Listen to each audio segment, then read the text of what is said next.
¿Se han dado cuenta de que el país donde vivieron nuestros padres y abuelos no es exactamente el que nos tocó vivir a nosotros, aunque pisemos el mismo suelo?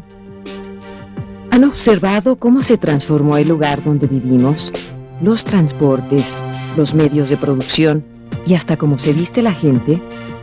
¿Por qué nada permanece igual que en el pasado?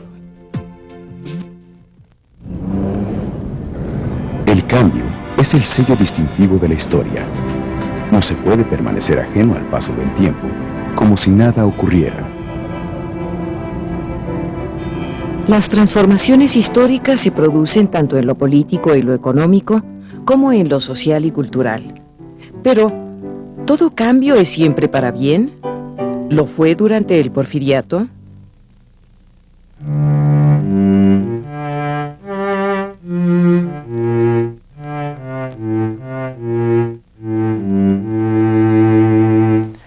Siglo XIX mexicano, siglo difícil por excelencia. Después de 3 centurias de dominación española, ¿qué quedaba ahora? Una pregunta en el aire: o monarquía o república.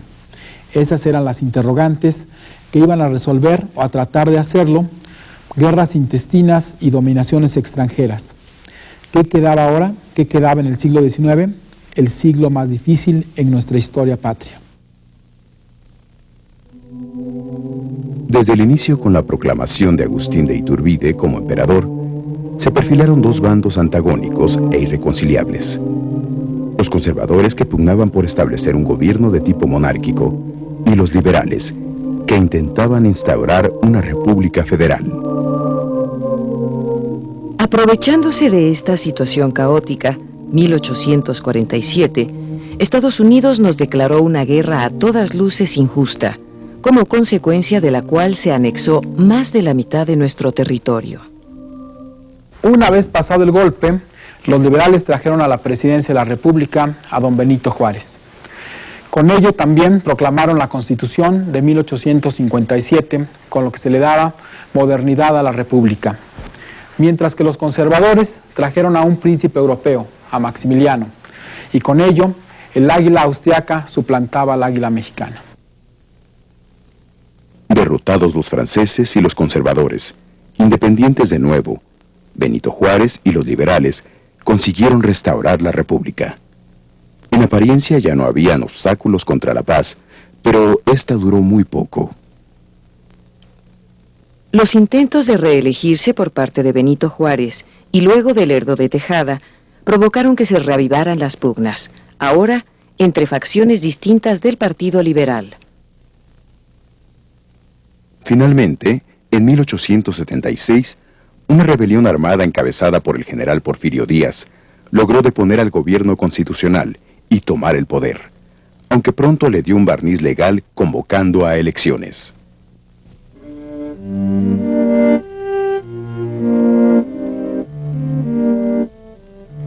Ya como presidente, el héroe de la intervención francesa, el discípulo y compañero de partido de Benito Juárez, el defensor de los ideales liberales, el rebelde contra el intento reeleccionista, se adueña de la presidencia por 35 años casi ininterrumpidos.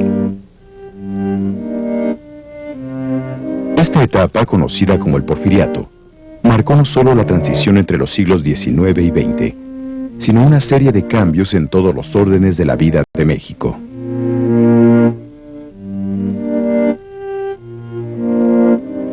Para comprender lo que sucedió en aquellos tiempos, es necesario identificar y analizar las transformaciones económicas, políticas, sociales y culturales ocurridas durante el Porfiriato.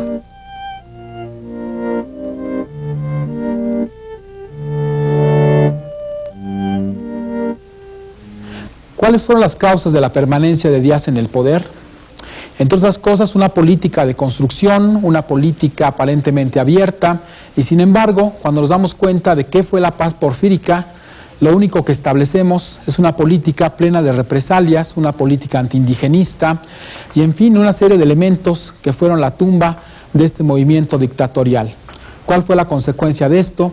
La consecuencia fue pasar de la comedia afrancesada a la tragedia nacional, cuya consecuencia lógica fue la Revolución Mexicana, movimiento armado que hasta el día de hoy mantiene vivos sus logros. Luego de derrotar a Porfirio Díaz en las elecciones de 1867, tras 14 años en la presidencia, Juárez buscó reelegirse en 1871. Así lo permitía la Constitución. Sin embargo, Porfirio Díaz inició la rebelión de la Noria argumentando: que ningún ciudadano se imponga y se perpetúe en el poder. Sus palabras significaban sufragio efectivo, no reelección. Paradójicamente, el lema con el que lo habría de derrocar Madero 40 años después. A la muerte de Juárez, el presidente Sebastián Lerdo de Tejada se reeligió, y el luchador oaxaqueño nuevamente se levantó en armas y lanzó el plan de Tuxtepec, en el que alegaba fraude electoral y desconocía al gobierno. El sufragio político se ha convertido en una farsa, pues el presidente y sus amigos hacen llegar a puestos públicos a los que llaman sus candidatos oficiales. En 1876, Porfirio Díaz triunfa en la rebelión de Tuxtepec. Con ello, pone en el exilio a Sebastián Lerdo de Tejada, presidente de México en ese entonces. También pone en fuga a José María Iglesias, presidente de la Suprema Corte de Justicia de la Nación, y a quien por ley le correspondía el cargo. Un año después, en 1877, Díaz convoca elecciones y con esto empieza una leyenda que va a convertirse en lo que fue el porfiriato. Es en el campo de la política donde se advierte el primer cambio profundo, con el arribo al poder de la generación de Díaz, para quien las leyes eran un obstáculo en su ascenso político. Moría la generación de los liberales, para quienes los cimientos de toda la sociedad eran el imperio de la ley con mayúsculas.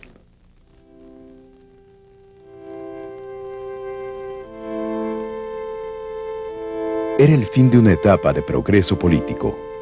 Empezaban tiempos de un progreso material como no lo había vivido México, aunque tremendamente desigual. Para lograrlo, Porfirio Díaz no vaciló en comenzar por fortalecer el poder del presidente y poner bajo sus riendas a los poderes legislativo y judicial. Al final de su primer periodo, ante la prohibición constitucional de reelegirse inmediatamente, cedió la presidencia a su amigo Manuel González, en quien confió para seguir controlando tras bambalinas la situación política.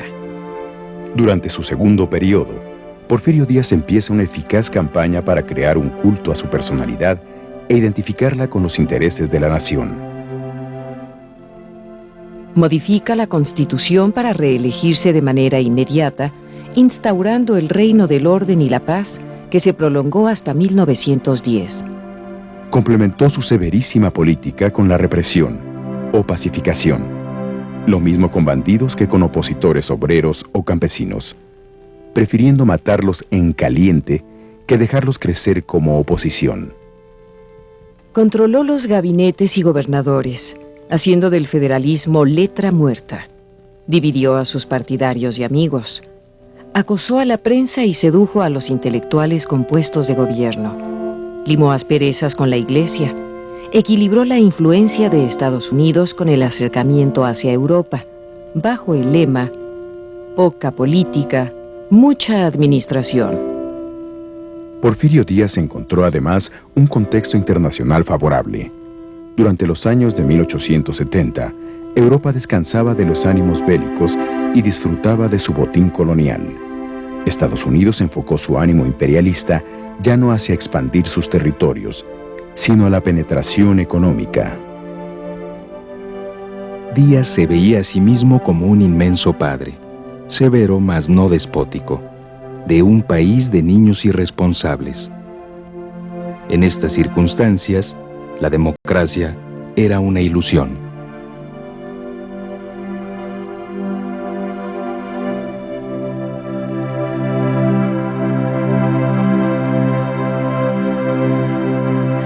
En 1888 marca un punto importante en la historia de la República.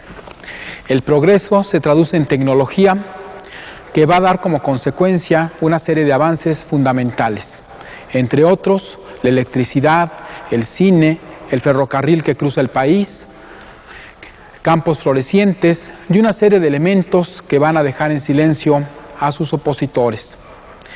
Pero también hay que decirlo, el porfiriato, al margen del progreso, eliminó la equidad social y esto finalmente se convertiría en la tumba del propio régimen. Un gobierno sin equidad social es imposible que pueda sobrevivir.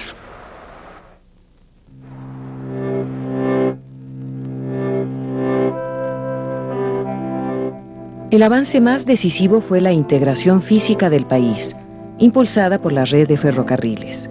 Para 1910, el país sumaba ya cerca de 19.300 kilómetros de vías férreas, en comparación con los 638 kilómetros que había en 1876.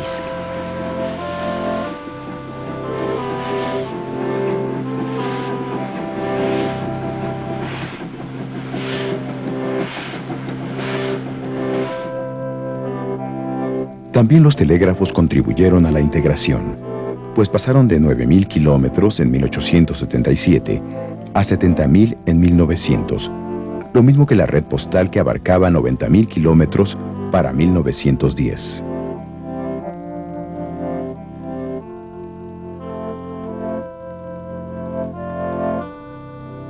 Con esta revolución en las comunicaciones, se desarrolló el mercado interno y la actividad exportadora hacia el mercado disparó.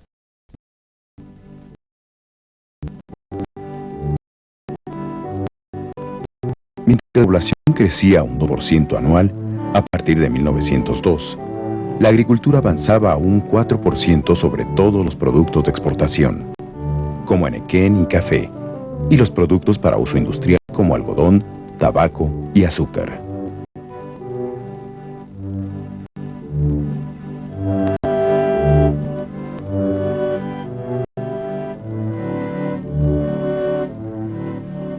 La industria prosperaba al 6.4% anual.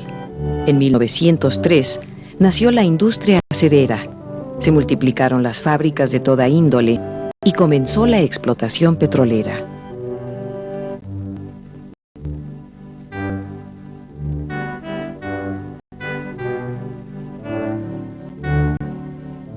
Nos convertimos en el quinto productor mundial de oro, el primero de plata y el segundo de cobre, al crecer la minería a un ritmo de 7.7% al año.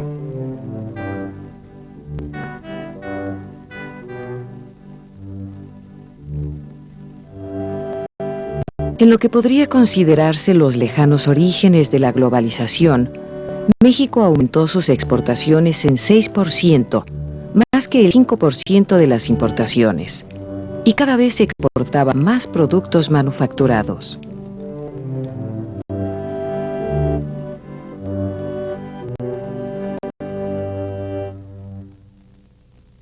Convencidos del liberalismo económico, Díaz y su ministro de Hacienda, José Yves Limantour, creían ciegamente que la salud económica de México dependía sobre todo de su capacidad exportadora.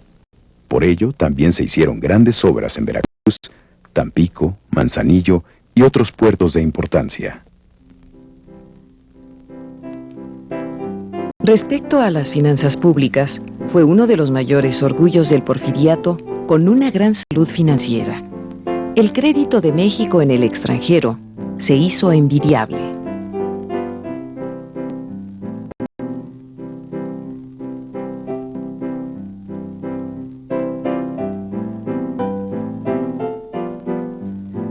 La deuda externa aumentó de 52 millones de pesos en 1884 a 441 millones en 1910, pero lo hizo concertando préstamos con mejores plazos y menores tasas de interés.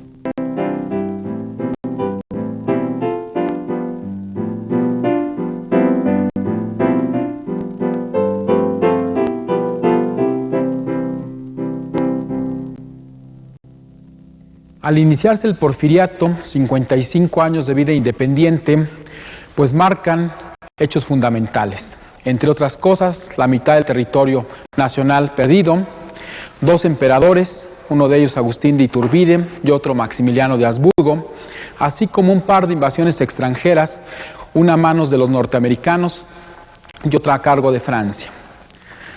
Con este panorama, lo que pasa en el Porfiriato es que la inversión extranjera parece la solución más propicia y sin embargo casi siempre tuvimos resultados adversos a la República.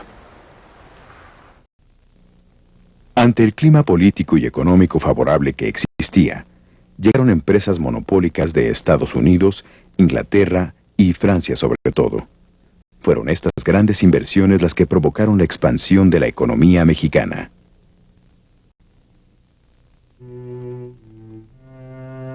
El capital extranjero dominaba todas las actividades más importantes de la economía nacional. 3/4 partes se concentró en ferrocarriles, minería y bancos.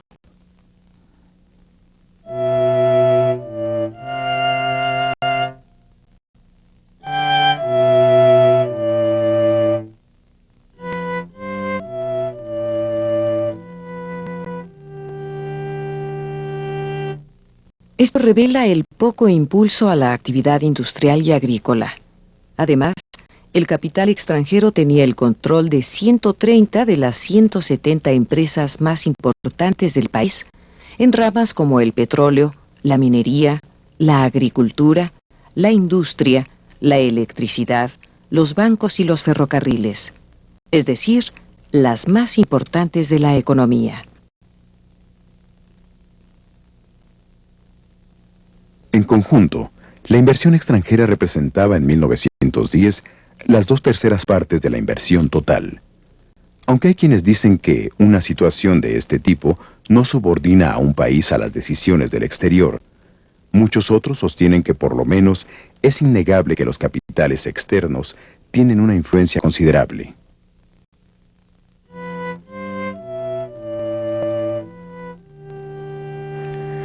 Durante el Porfiriato, esta política de puertas abiertas favoreció fundamentalmente a un país, los Estados Unidos.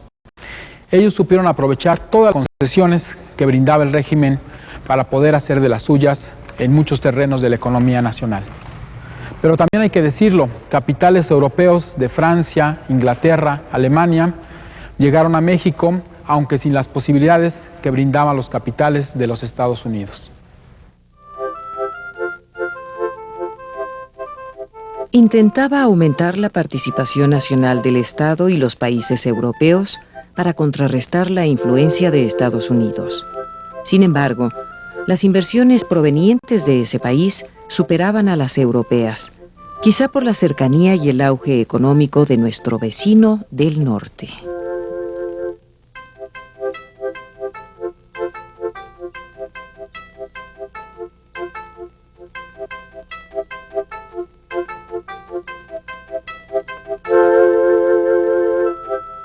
Durante el Porfiriato se nacionalizaron los ferrocarriles, fusionándose en una sola empresa propiedad del gobierno mexicano, para evitar que los norteamericanos se adueñaran de las 2 principales vías del país.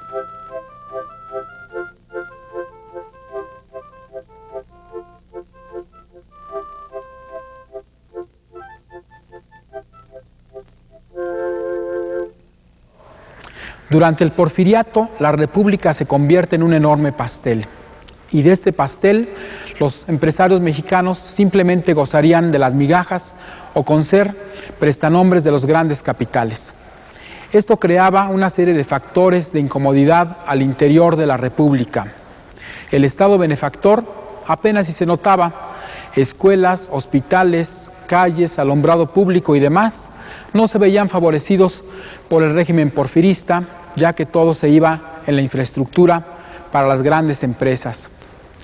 Por otro lado, el positivismo vio en el indio un factor desfavorable, un elemento de posibles rebeliones que alteraba el orden y el progreso que tanto pregonaba este movimiento venido de Europa.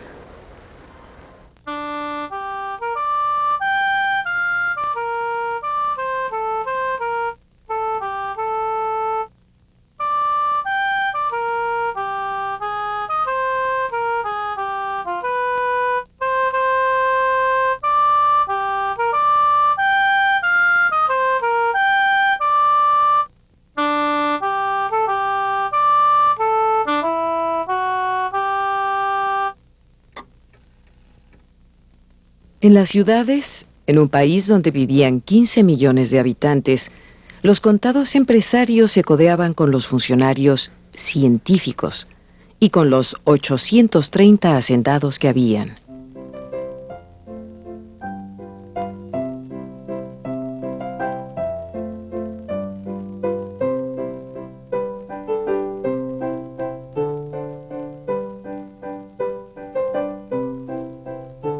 Para convencerse de que México se dirigía hacia el progreso de las grandes naciones desarrolladas, esta élite buscó su refinamiento en el gusto por lo francés. La arquitectura, la decoración de interiores, los valses, la literatura costumbrista, la pintura de José María Velasco, donde prácticamente no aparecían figuras humanas. Todo daba fe del buen gusto y un elevado espíritu.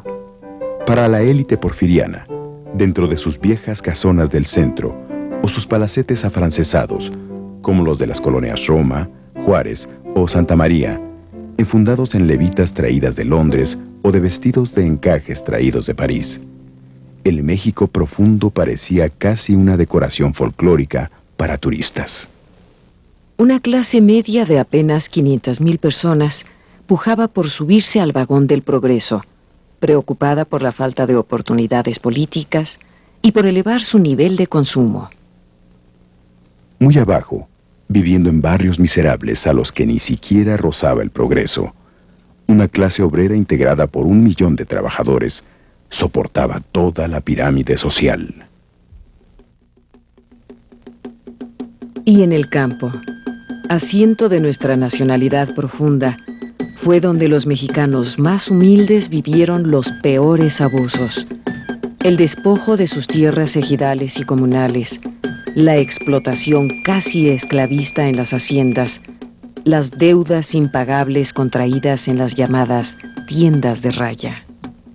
Fue en el campo donde el progreso material no hizo que mejorara la alimentación de los mexicanos, donde el analfabetismo rebasaba el promedio nacional de 84%, donde solo 10% más de la población aprendió a expresarse en español, pues los esfuerzos educativos se centraron más en la educación primaria urbana que en la rural.